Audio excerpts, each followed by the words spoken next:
من الشيطان الرجيم. بسم الله الرحمن الرحيم. ولا تهنوا ولا تحزنوا وأنتم الأعلون إن كنتم مؤمنين.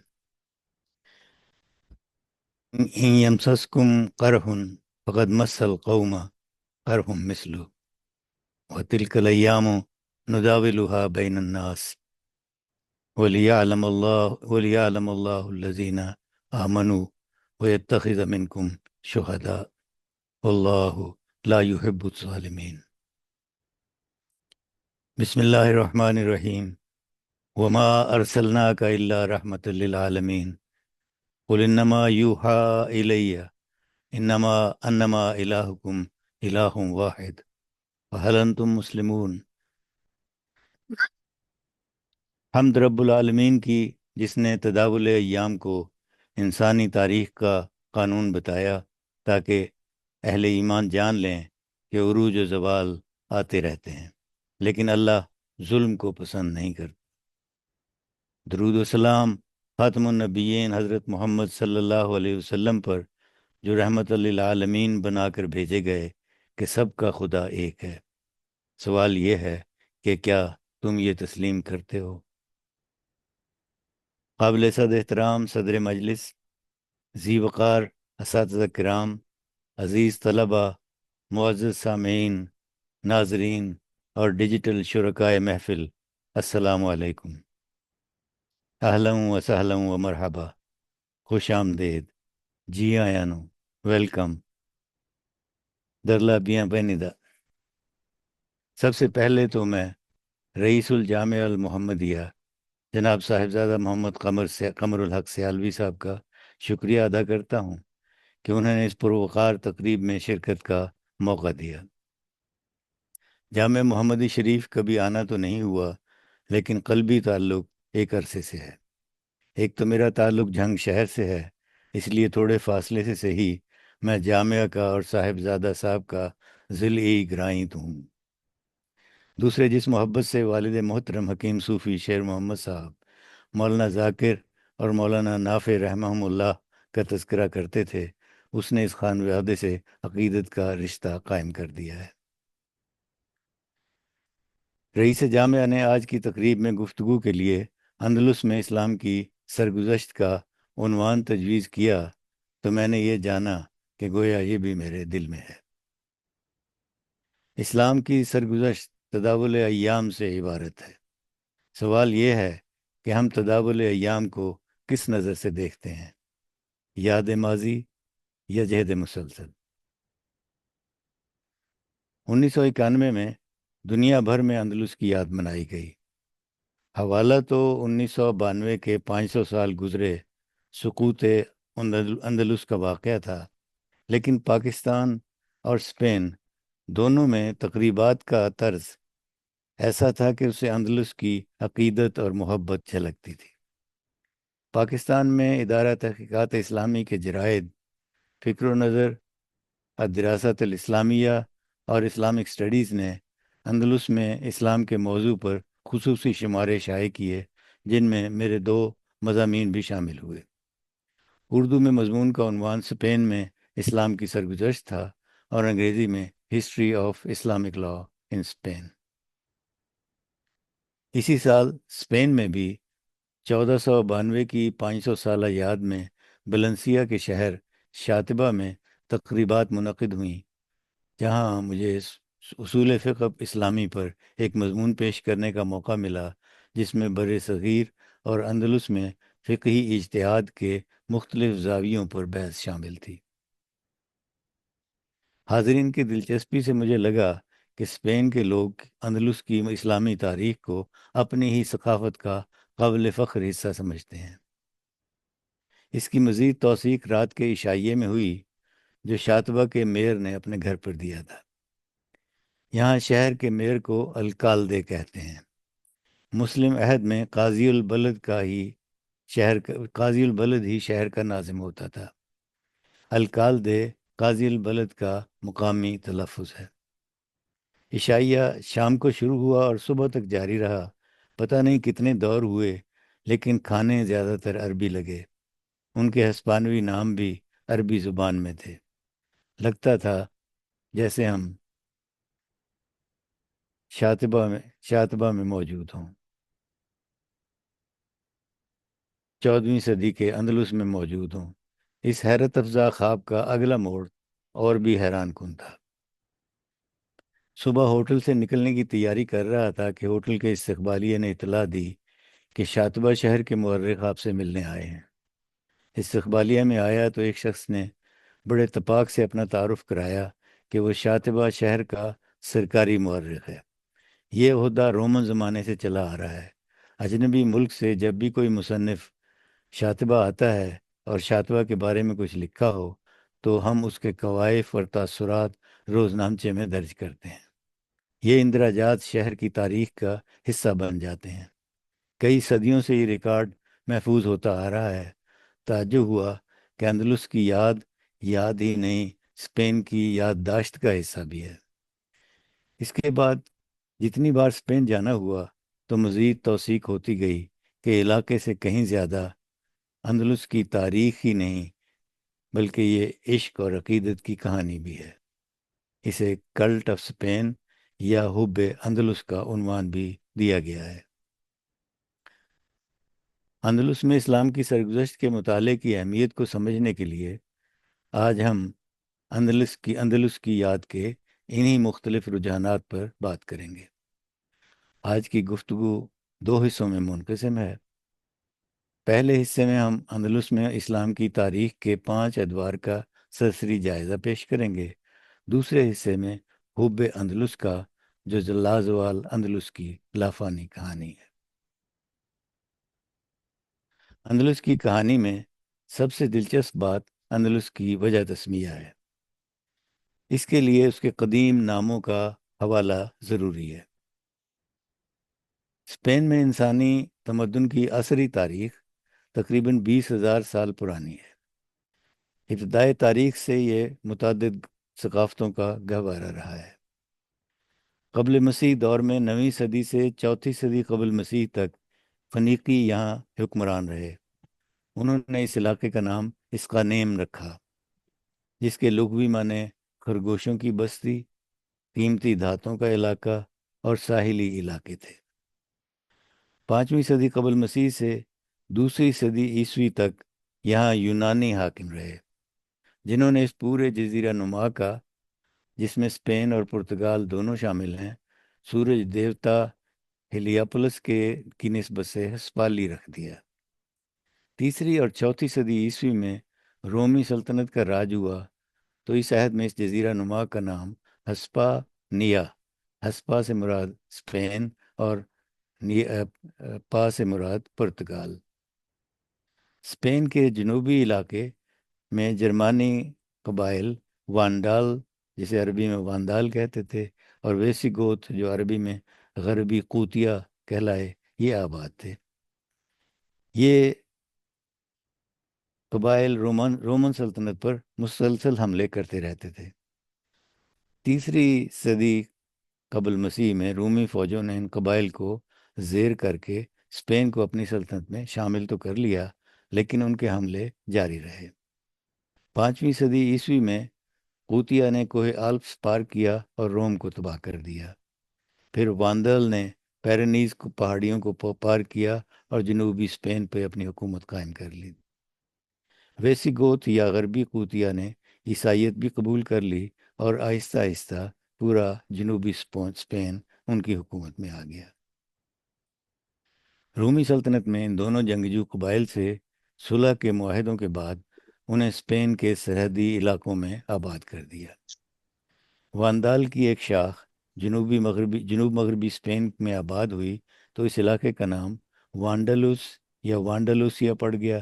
عربوں کا پہلا واسطہ انہی لوگوں سے پڑا تو اس کا نام وانڈلوس سے بدل کر اندلس پڑ گیا، اور بیسی گوت کا علاقہ، جیسے میں نے کہا، وہ قوتیا کہلایا۔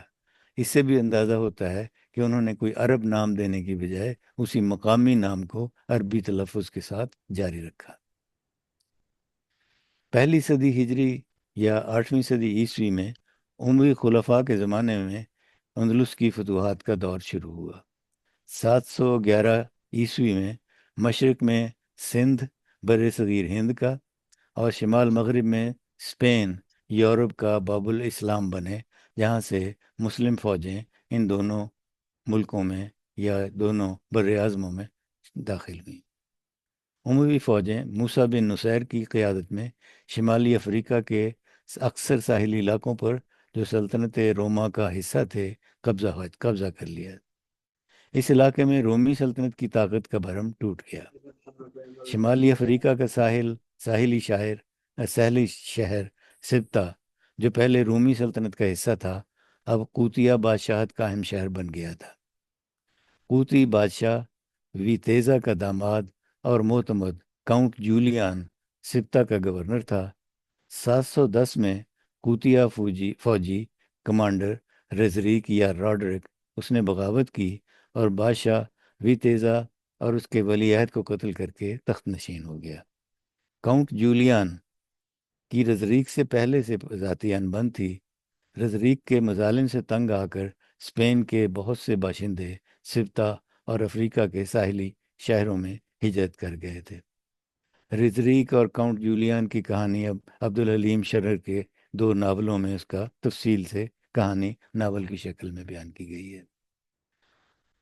710 عیسوی میں جب موسیٰ بن نصیر کا ایک سپہ سالار طریف اس راستے سے اسپین کی طرف بڑھا تو کاؤنٹ جولیان نے نہ صرف مسلمانوں کو خوش آمدید کہا اور اس کی وساطت سے اموی فوجی امیر موسیٰ بن نصیر کو اسپین پر حملے کی دعوت بھی دی، تو موسیٰ کا دوسرا سپہ سالار طارق بن زیاد سمندر کو عبور کر کے 711 میں ساحلی پہاڑی پر اترا، جو بعد میں جبل الطارق یا جبرالٹر کے نام سے مشہور ہوئی۔ طارق بن زیاد نے 19 جولائی 711 عیسوی کو رزریک کو یا راڈرک کو شکست دی۔ اسی سال قرطبہ اور طلیطلہ اور اگلے سال اشبیلیہ، ماردہ اور سرخستہ فتح ہوئے تو اسپین اموی خلافت کا باقاعدہ حصہ بن گیا۔ اموی عہد میں اسپین کی مقامی ثقافت اور اسلامی حکومت کی شامی تہذیب کی روایات کے امتزاج سے مذہبی رواداری کی داغ بیل پڑی۔ مقامی لوگ جنہوں نے عربی زبان تو اختیار کی لیکن مذہب نہیں بدلا، عربی میں مستعرب کہلائے اور ہسپانوی زبان میں انہیں موزارب کہا گیا۔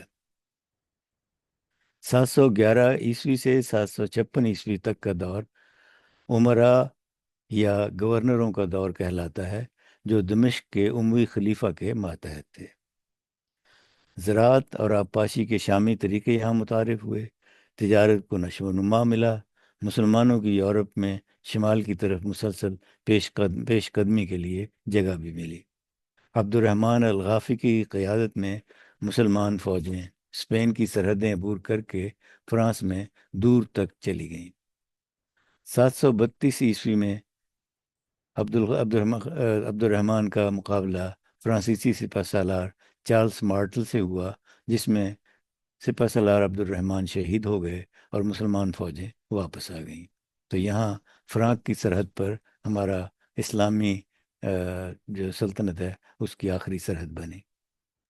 754 عیسوی میں بغداد میں امویوں کی جگہ عباسی خلافت قائم ہوئی، تو ایک اموی شہزادہ عبد الرحمن بن معاویہ جو خلیفہ ہشام کا پوتا تھا، عباسیوں سے بچتا بچاتا شمالی افریقہ پہنچ گیا۔ یہاں فوج تیار کی اور اسپین پہنچ گیا، اور قرطبہ کی فتح کے بعد 10 مئی 756 کو اسپین میں اموی امارت کے تسلسل کا اعلان کر دیا۔ تسلسل سے مطلب پہلے اموی امیر تھے، اب یہ جو ختم ہو گئی تھی امارت، اس کا تسلسل عباسی خلافت میں بھی جاری رہا۔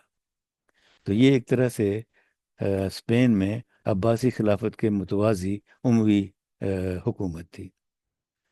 اموی عمارت کے اس دور میں اندلس کا باقاعدہ ثقافتی تشخص اجاگر ہونا شروع ہوا۔ زبان اور ادب اور علم و فن کو ترقی ہوئی۔ اندلس میں مالکی مذہب سرکاری سطح پر متعارف ہوا۔ صنعت و حرفت، زراعت و تجارت، عمارات، کتب خانے، الغرض زندگی کے ہر شعبے میں اندلس نے نمایاں مقام حاصل کیا۔ امیر عبد الرحمن نے، جو الاول اور الداخل کے نام سے بھی معروف ہے، اندلس کی مشہور عالم مسجد قرطبہ کی بنیاد بھی ڈالی۔ اس کی دوہری محرابوں کا مخصوص فن تعمیر صدیوں سے شاعروں، سیاحوں اور ماہر فن تعمیر کو مسحور کر رہا ہے۔ علامہ اقبال کی یادگار نظم مسجد قرطبہ میں بھی اسی فن تعمیر کی یاد کو تازہ کیا گیا ہے۔ اس کے علاوہ بھی دیگر نظموں میں علامہ اقبال کی نظموں کا موضوع یہی عبد الرحمن ہے۔ پورا من دور ہوا تو مالکی مذہب کو حجاز اور افریقہ سے کہیں زیادہ اندلس میں عروج ملا۔ مالکی فقہا نے سیاسی معاشرت میں بہت اقتدار حاصل کیا، اتنا مقتدر مقام حاصل کر لیا کہ علماء اور فقہا کے تعاون کے بغیر کوئی امیر، کوئی وزیر اور کوئی خلیفہ کامیاب حکومت نہیں چلا سکتا تھا۔ فقہا کے اسی عمل دخل کا نتیجہ تھا کہ اسپین میں مشرقی طرز کے دینی مدارس کا نظام، جو 12ویں صدی میں مشرق میں قائم ہو چکا تھا، وہ یہاں صدیوں تک رائج نہ ہو سکا۔ تصوف، علم کلام اور فلسفہ ممنوع علوم رہے۔ اقتدار کی اس کشمکش نے عمارت عموی کو، یعنی عموی بادشاہت کو بھی بتدریج کمزور کر دیا۔ 10ویں صدی میں عبد الرحمن الناصر نے عمارت کو ختم کر کے خلافت کا اعلان کر دیا۔ اب یہاں کے جو امیر تھے وہ خلیفہ کہلانے لگے۔ 1023 میں یہ خلافت بھی ختم ہو گئی، لیکن یہ 50 سالہ دور حکومت کامیاب ترین عہد رہا۔ اس دور میں ادب و ثقافت کو بھی عروج ملا، اور اس وقت کی بنی ہوئی جامعہ قرطبہ کو عروس عالم کا زیور کہا جاتا ہے۔ اس کے بعد طوائف الملوکی کا دور شروع ہو گیا۔ 11ویں صدی میں اندلس کے مختلف شہروں میں باغی سرداروں نے اپنی حکومتیں قائم کر لیں، جنہیں ملوک الطوائف کا نام دیا جاتا ہے۔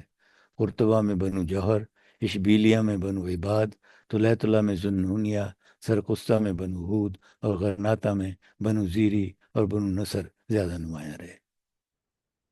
مسلمانوں کے آپس کے اختلافات اور سیاسی کمزوری کی وجہ سے خلفشار کا پھر وہ دور شروع ہوا جس میں شمالی افریقی قبائل کی دو سلطنتوں المرابطون المواحدون نے بیشتر حصے اپنی سلطنت میں شامل کر لیے۔ 11ویں صدی کے آخر میں جب بعض ملوک الطوائف نے الفانسو ششم سے مدد لی، تو دوسروں نے افریقہ میں المرابطون کے امیر یوسف بن تاشفین کو اسپین پر حملے کی دعوت دی۔ یوسف بن تاشفین نے الفانسو کو عبرتناک شکست دی اور اندلس پر المرابطون کی حکومت قائم کر دی۔ المرابطون کے زمانے میں اندلس میں داخلی طور پر تو قدر امان رہا، لیکن شمال کی جانب سے عیسائیوں کا دباؤ مسلسل بڑھتا رہا۔ 1133 میں شاہ قشتالہ الفانسو ہفتم کی فوجوں نے قرطبہ کو تاخت و تاراج کر دیا، مسجد قرطبہ کی بے حرمتی کی، اور 1414 تک پورا اندلس زیر و زبر اور عیسائیوں کے قبضے میں آ چکا تھا۔ جامع اشبیلیہ اور مینار جرالدہ المواحدون اور المرابطون کے زمانے کی یادگار ہیں۔ تاہم 13ویں صدی میں بلنسیا اور اشبیلیہ مسلمانوں کے ہاتھ سے نکل گئے تو وہ دور شروع ہوا جسے ہسپانوی مورخین ری کانکسٹا یا فتح ثانی کا نام دیتے ہیں۔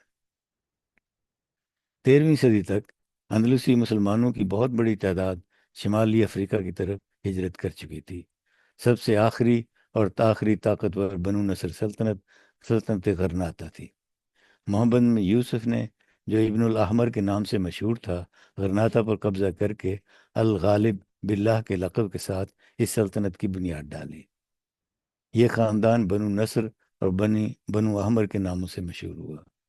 غرناطہ کی مختلف شاہی عمارتوں پر، بلکہ آج کے سیاحوں کے لیے مختلف یادگاری اشیاء پر بھی اللہ غالب الا اللہ کے الفاظ اسی سلطنت کے بانی کے لقب الغالب باللہ پر تاریخ کا ایک تبصرہ ہے۔ بنو نصر کی سلطنت 2 صدیوں تک قائم رہی۔ علم و فن اور زبان و ادب کو ایک مرتبہ پھر فروغ ملا۔ غرناطہ علماء، فقہا، حکماء اور صوفیاء کی آخری آماج گاہ بن گیا۔ ابن خلدون، ابن خطیب اور ابو اسحاق الشاطبی جیسے مشاہیر اسی دور سے وابستہ تھے۔ غرناطہ میں بہت سی یادگار عمارات اسی دور سے تعلق رکھتی ہیں۔ مشہور زمانہ قصر الحمرا، جو فن تعمیر کی ایک نازک اور خیال آفرین غزل ہے، اسی عہد کا کارنامہ ہے۔ ارغون کے بادشاہ فرڈیننڈ اور کشتالہ کی ملکہ ازابیلا مذہبی جوش و خروش کے ساتھ اسپین کی فتح ثانی کو جاری رکھے رہیں۔ انہوں نے غرناطہ کا محاصرہ کر لیا۔ آخری سلطان ابو عبداللہ کے چچا الزغل نے کئی سال تک بے جگری سے مقابلہ کیا، لیکن طویل محاصرہ کی وجہ سے اس علاقے کے شہروں اور قلعوں کے والیوں نے یکے بعد دیگرے ہتھیار ڈالنا شروع کیے، تو الزغل نے بھی ہتھیار ڈال دیے اور افریقہ میں پناہ لی۔ اب سلطنت غرناطہ قصر الحمرا تک محدود تھی۔ ابو عبداللہ نے، جو آخری بادشاہ تھا، فرڈیننڈ کی اطاعت سے انکار کیا، تو عیسائی فوجوں نے نہ صرف الحمرا کا محاصرہ کیا، بلکہ ارد گرد کے علاقوں میں کھیت اور بس فصلیں اور باغات تباہ کر دیے۔ ابو عبداللہ کا حوصلہ مند جرنیل موسیٰ بن ابی الغازان عیسائیوں کی چوکیوں کو فتح کرتا ہوا آگے بڑھا، کیونکہ غرناطہ میں، الحمرا میں اور غرناطہ میں جو لوگ بس رہے تھے مسلمان، ان کو باہر سے ہی غلہ لا کر دینا پڑتا تھا۔ لیکن غلہ کم ہوتا گیا، غرناطہ میں قحط پڑا، تو ابو عبداللہ نے جنگ بندی کی اور صلح کی پیشکش کی۔ معاہدے کی شرائط کی فہرست بہت طویل تھی اور ذلت آمیز شرائط تھیں۔ سلطان کے جرنیل موسیٰ نے ان شرائط کو فریب قرار دیتے ہوئے آخری دم تک لڑ کر جان دینا قبول کیا، اور آخر زخموں سے چور دریائے شنیل میں کود گیا۔ ابو عبداللہ نے 3 جنوری 1492 کو صلح کے معاہدے پر دستخط کر کے غرناطہ کی چابیاں فرڈیننڈ کے حوالے کر دیں۔ غرناطہ کی مقامی روایت کے مطابق جب ابو عبداللہ الحمرا سے دستبردار ہو کر البشارات کی طرف جانے والی سڑک پر آیا، تو واپس مڑ کر غرناطہ پر نظر ڈالی۔ اس کی آنکھوں میں آنسو تھے۔ اس کی ماں نے اسے فہمائش کرتے ہوئے کہا، جس کی حفاظت تم مردوں کی طرح نہ کر سکے، اب عورتوں کی طرح اس پر آنسو نہ بہاؤ۔ یہ جگہ آج بھی ابو عبدال کی نگاہ واپسی کے نام سے یاد کی جاتی ہے۔ ابو عبداللہ نے فاس میں جلا وطنی کی حالت میں وفات پائی۔ اندلس سے مسلمانوں کا انخلا شروع ہوا تو عرب مورخین نے اسے سقوط اندلس کا نام دیا۔ تاریخ اندلس کے اس مختصر جائزے کو ختم کرتے ہوئے یہ کہا جا سکتا ہے کہ یہ تاریخ انسانیت کا وہ دور ہے جس نے اسلامی ثقافت نے یورپ میں فروغ علم کی مشعلیں اسپین تک پہنچائیں، جہاں سے یورپ کے دوسرے ملکوں تک یہ مشعلیں پہنچیں، یہ رون نور پہنچا۔ یورپ نے ترقی کی دوڑ کا اگلا مرحلہ شروع کیا۔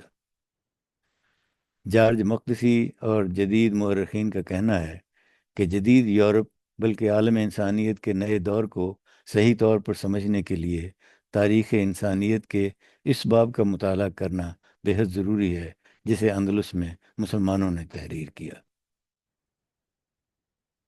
تاہم سقوط اندلس کی کہانی ہے جو اس سقوط پر ختم نہیں ہوتی، بلکہ نیا موڑ لیتی ہے جب اس کی یادیں اور یادگاریں ایک نیا اندلس تشکیل دیتی ہیں۔ اب ہم گفتگو دوسرے حصے یعنی اندلس کی یادوں اور یادگاروں کے بارے میں کریں گے جو اب بھی باقی ہیں۔ مسلم اندلس کے دور میں زندگی کے تقریباً تمام میدانوں میں ترقی ہوئی، اور ہر ترقی کی یادگاریں آج تک موجود ہیں۔ زراعت میں ترقی ہوئی تو اناج کی بہت ساری قسموں کے نام ابھی تک اندلسی ناموں سے معروف ہیں۔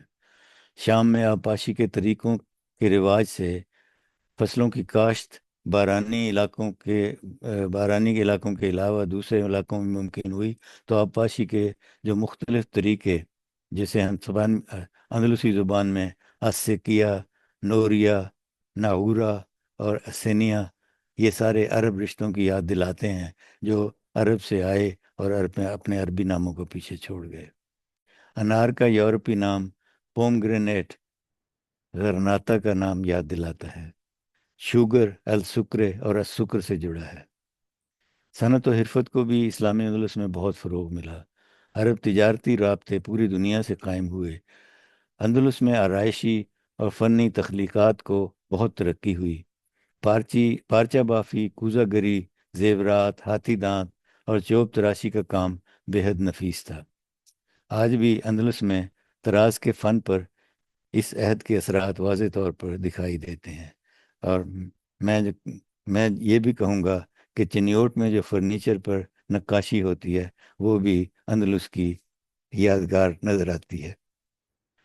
تاریخ، جغرافیہ، طب، فقہ، حسبہ اور وسیقہ نویسی پر کتابیں اندلس میں لکھی گئیں۔ عربی زبان کافی عرصے تک کسی علاقے کے نہیں بلکہ سسلی کی بھی، صقلیہ کی بھی سرکاری زبان تھی۔ سرکاری پابندیوں کے باوجود عربی زبان خفیہ طور پر جاری رہی۔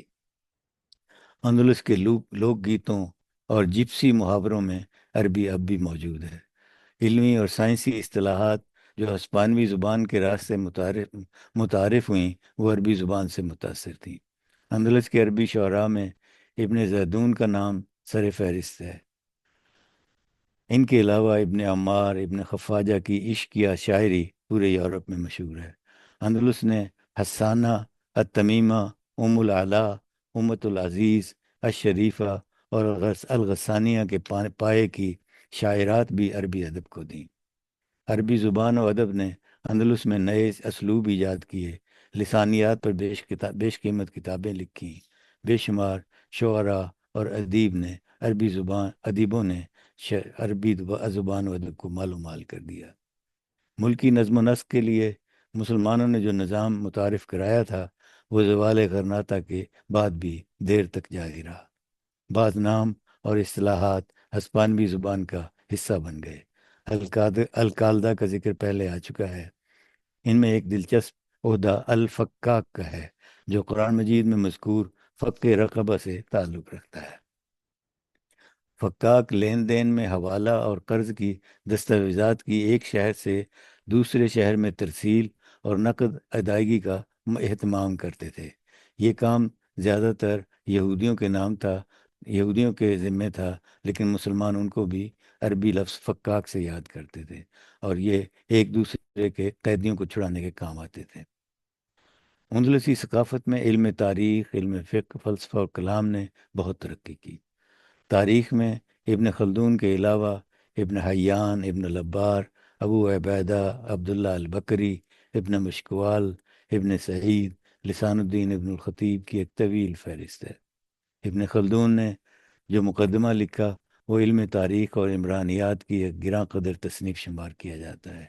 ابن الخطیب کی کتابیں، جن میں 3 جلدوں میں ایک الاحاطہ ہے جو غرناطہ کے علماء فقہا کی طویل تاریخ ہے۔ فلسفہ و کلام میں ابن باجہ، ابن طفیل اور ابن رشد جیسی قداور شخصیتوں کے نام آتے ہیں جن کی کتابیں یورپی زبان میں ترجمہ ہوئیں، اور ابن باجہ آوم پاچے، ابن رشد آوروس کے نام سے جانے جاتے ہیں۔ ابن رشد کی کتابوں کے لاطینی زبان میں ترجمے ہوئے تو یورپی فکر میں ایک تحریک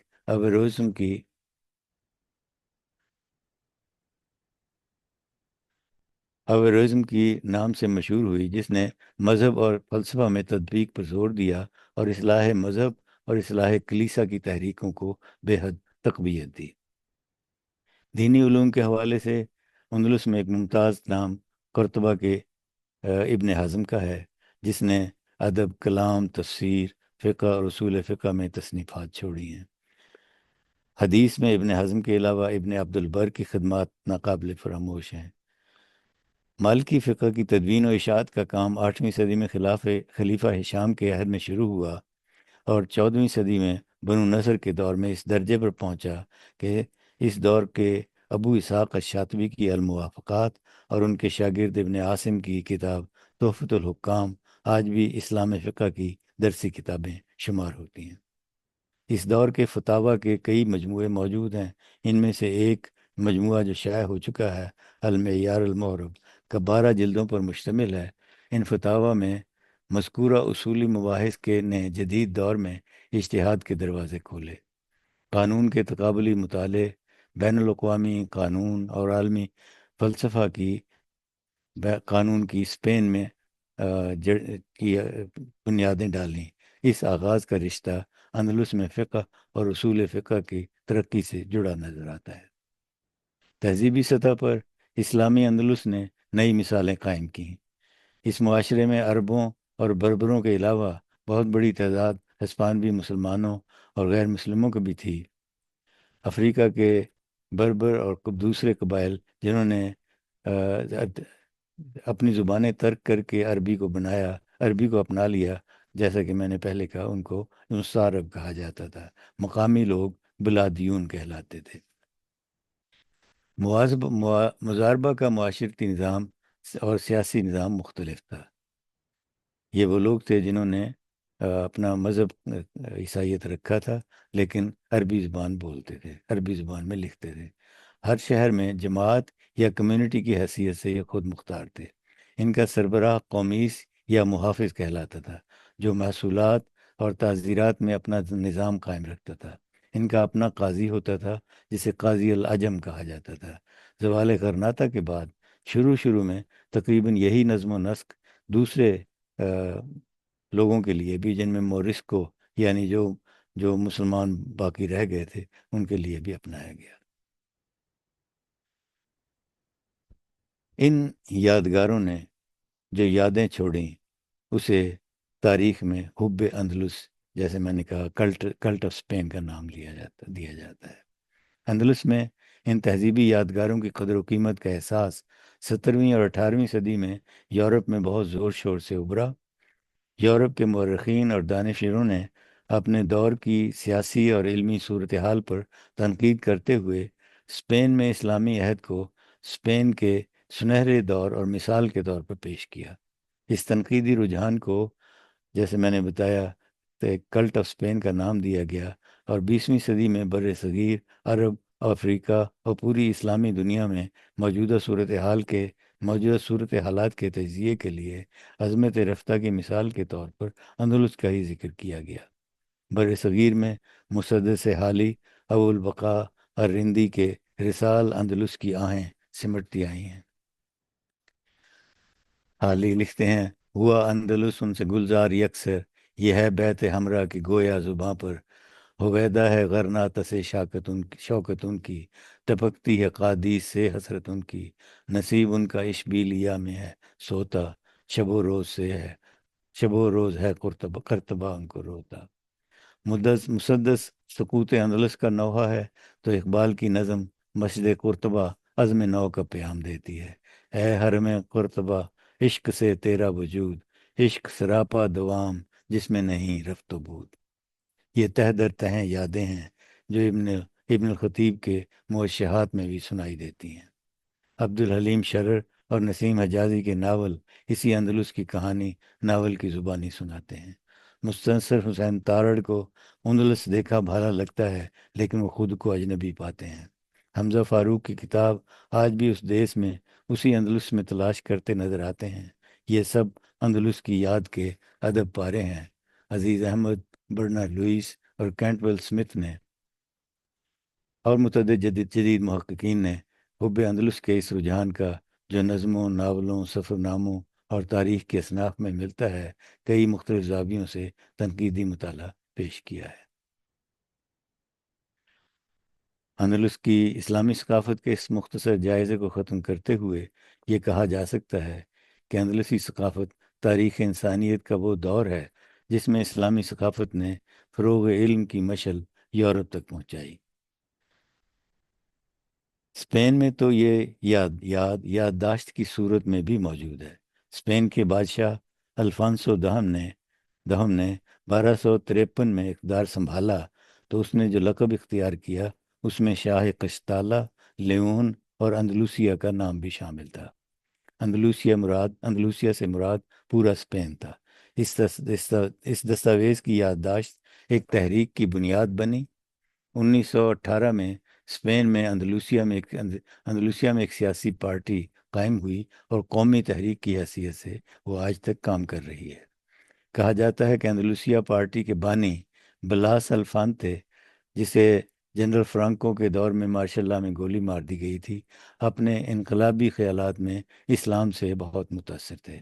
ان کی موت کے بعد اندلوسیہ نے ایک باقاعدہ ادارے کی شکل اختیار کر لی۔ آج اندلوسیہ ایک ہسپانوی خود مختار قومیت کا نام ہے۔ اسپین کا جنوبی صوبہ اندلوسیہ کہلاتا ہے۔ یہاں کے اکثر لوگ اسلامی ماضی کو اپنے ثقافتی تشخص کا حصہ قرار دیتے ہیں۔ یہ دوسری بڑی قومیت ہے جو اسپین کے 8 صوبوں میں موجود ہے۔ اندلوسیہ کا انتظامی مرکز اشبیلیہ ہے اور ان کی الگ سے مرکزی عدالت غرناطہ میں ہے۔ اندلوسیہ پارٹی کا علامتی نشان ہرکلیز اور 2 شیر ہیں، لیکن پارٹی کا جھنڈا 2 سبز پٹیاں اور بیچ میں سفید پٹی ہے۔ اپنی گفتگو کا اختتام ہم غرناطہ کی عظیم شخصیت ابن خطیب کے موشح پر کرتے ہیں، جو اندلس کی لافانی یاد میں لکھا گیا۔ موشح نظم کی ایک صنف ہے۔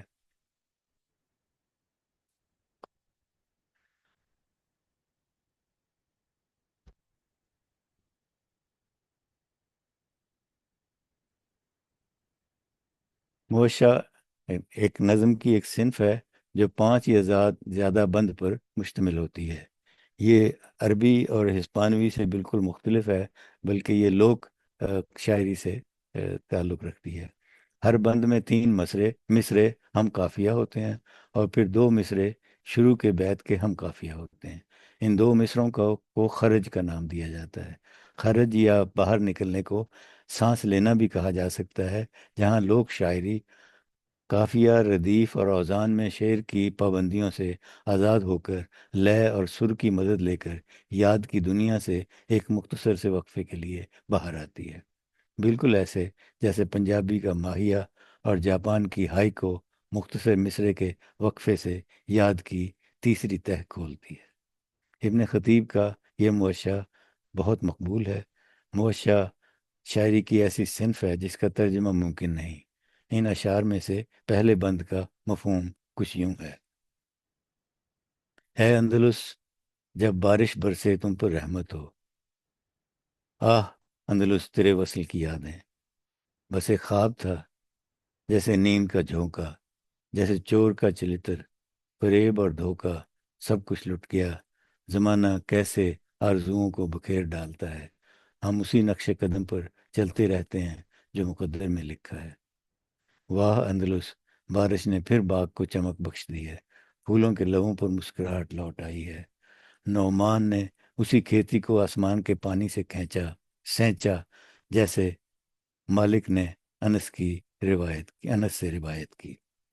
اسی موشہ کا پہلا بند ہم شامی فنان محمد بشیر کی آواز میں سنتے ہیں۔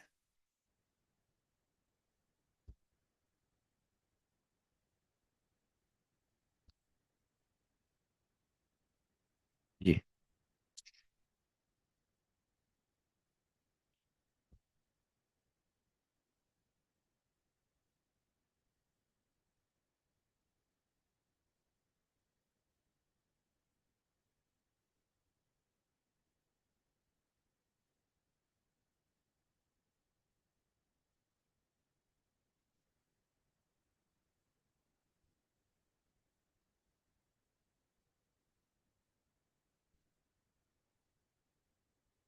جی جی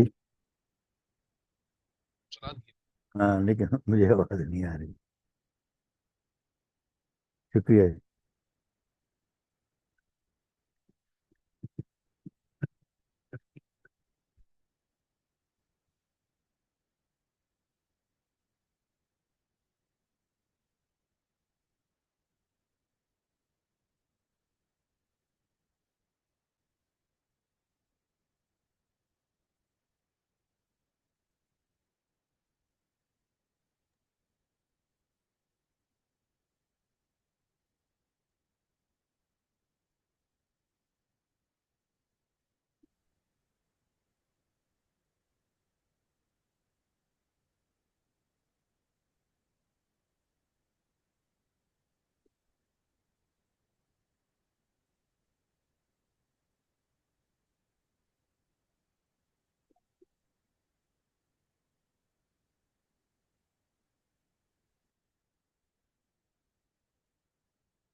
لگا لیں گے۔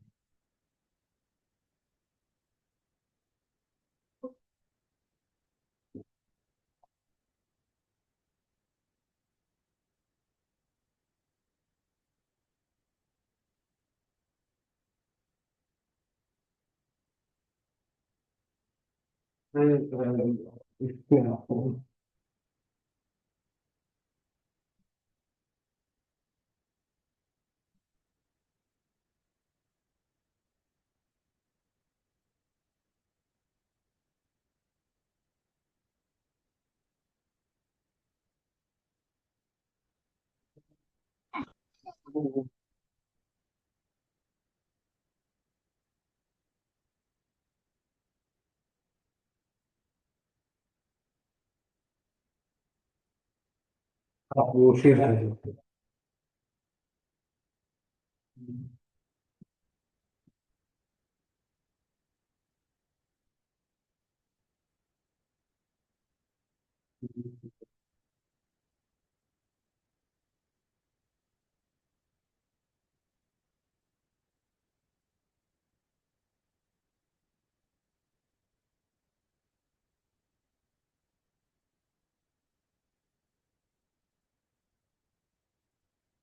برکت میں دینا چاہتا ہوں۔ چلو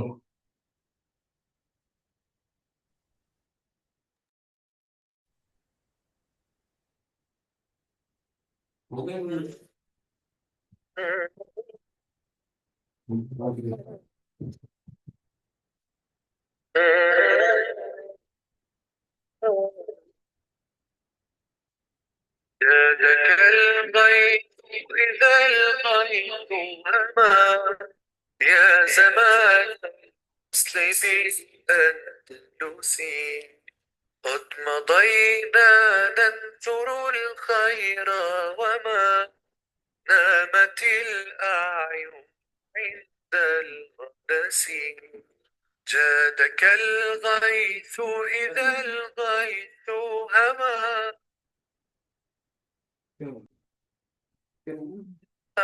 يا زمان الوصل بالأندلس قد مضينا ننثر الخير وما نامت الأعين عند الغلس إننا مجد وعز إننا عائدون أمتي لا تيأسي إننا مجد وعز إننا عائدون أمتي لا تيأسي عائدون أمتي لا تيأسي يا زمانا هل نسيت المسلما هذا الكون روى ظن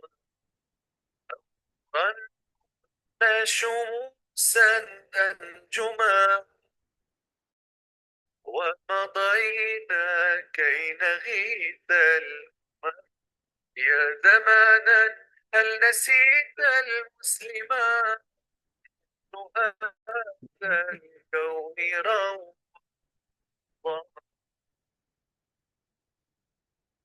شموسا أنجما ومضينا كي نغيث الأمما ننشر الحب ونمضي قدما حول النور بلادي فاكتسي ننشر الحب ونمضي قدما حول النور بلادي فاكتسي حول النور بلادي فاكتسي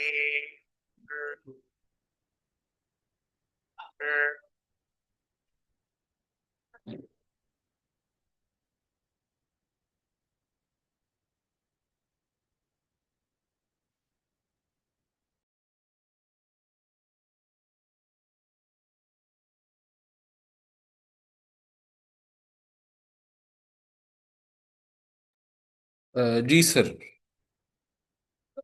آپ کو آواز آ رہی ہے سر؟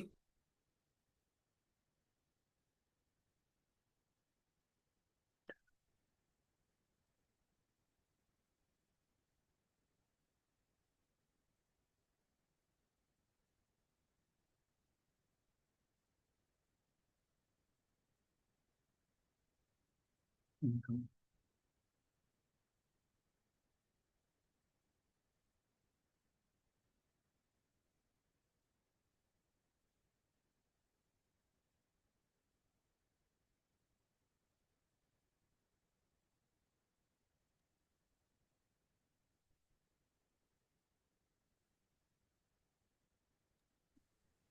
سر، آپ کی آواز آ رہی آپ کو؟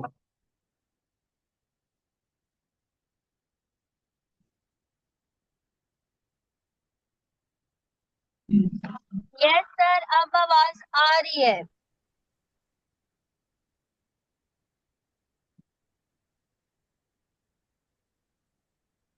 السلام علیکم۔ چونکہ وہ ہم نے آ، آپ کے ساتھ تو بات کرنے کے لیے واٹس ایپ کو استعمال کرنا ہے، تو تو اس لیے دو تین سوالات ہیں، تو وہیں عرض کر دیتے ہیں۔ آپ کی آواز چونکہ آ رہی تھی، ریکارڈ بھی چل گیا الحمدللہ بخیر و خوبی۔ جی جی۔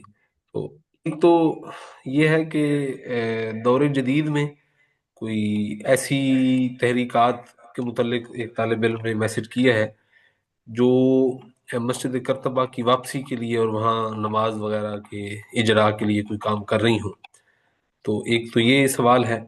دوسرا سوال یہ ہے کہ کیا مسلم حکومتوں نے کوئی بعد میں کوشش نہیں کی اسپین کو واپس لینے کی، انہی صدیوں میں اور انہی ایام میں جب سقوط غرناطہ ہوا یا خلافت عثمانیہ وغیرہ نے؟ تو یہ دو بنیادی سوالات ہیں، باقی پھر میں عرض کرتا ٹھیک ہے۔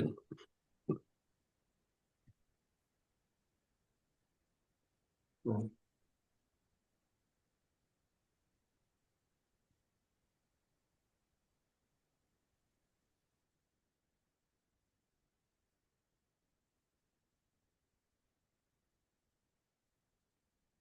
یہ مجھے دو سوالات بتائے گئے ہیں کہ دو سوال آئے ہیں۔ ایک سوال یہ ہے کہ کیا مسجد قرطبہ میں نماز کی اجازت ہے یا کسی نے کوشش کی ہے یا کوئی سرکاری طور پر اس کے لیے کچھ کیا گیا ہے۔ جہاں تک میری اطلاعات ہیں، مسجد قرطبہ میں علامہ اقبال کو بھی نماز کی اجازت ملی تھی۔ میں بھی جب مسجد قرطبہ میں گیا تھا تو اس کی وزٹ کی تو اجازت ہے، لیکن آ، نماز کے لیے آ، عام طور پر وہاں انتظام نہیں ہے۔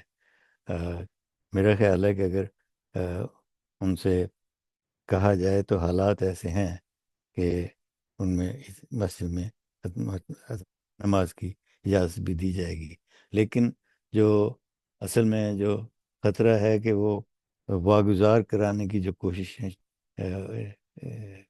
ہونی شروع ہوتی ہیں نا، اس سے وہ فضا ایسی بن جاتی ہے جس کی وجہ سے پھر یہ اجازت بھی نہیں ملتی۔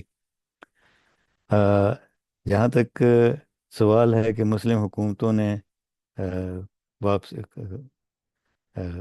اسپین کو یا غرناطہ کو یا ان چیزوں کو واپس لینے کی کوشش کی ہے، یہ میرا خیال ہے سوچنے کا انداز بھی مختلف ہے، کیونکہ میرے خیال میں اگر وہاں کے لوگ اس کو اسلام کے پیریڈ کو اور وہ جو اسلام نے مسلمانوں نے جو کچھ ان کو ورثے میں دیا ہے، اگر وہ اس کو اتنے اہتمام سے باقی رکھے ہوئے ہیں اور اس کی حفاظت کر رہے ہیں تو یہ بھی بڑی بات ہے۔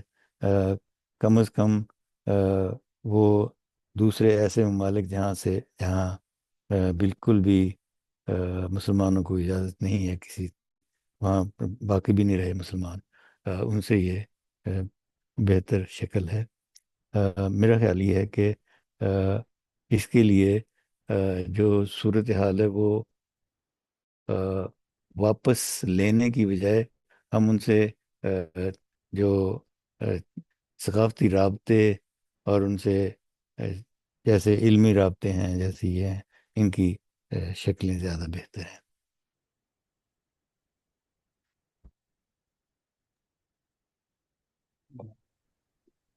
جی مناسب ہے، بہت شکریہ آپ کے وقت کا۔ اور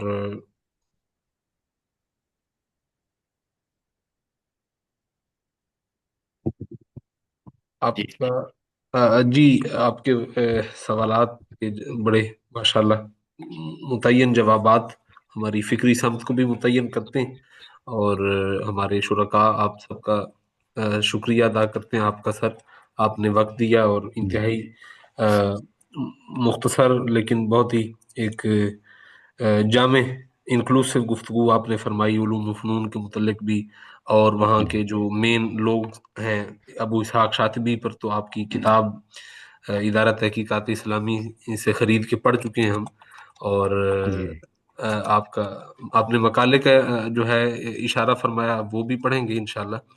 آپ کا جی بہت شکریہ، اور سارے جی شرکاء کی طرف سے، جامع محمدی شریف کی طرف سے میں آپ کا شکریہ ادا کرتا ہوں میری طرف سے بھی سب کو شکریہ ادا کر دیں، کیونکہ جناب۔ مضمون کافی طویل تھا اور بہت دیر مطلب ان کی آزمائش ہوئی ہوگی۔ جی نہیں، جی نہیں، جی ہم نے بہت سیکھا، اور اس سے جو ہے وہ بہت جی ہمیں سیکھنے کو ملا، ایسی بات نہیں جناب۔ اور جی آپ کی وقت کا اور آپ کی توجہ کا، آپ نے جس انداز میں، سرپرستانہ انداز میں ہم پر مہربانی فرمائی، ہم بہت شکر گزار ہیں بہت شکریہ، جناب۔ جی بہت سب کے شکریہ۔ سلام کہیے۔ جی ضرور جناب، ضرور۔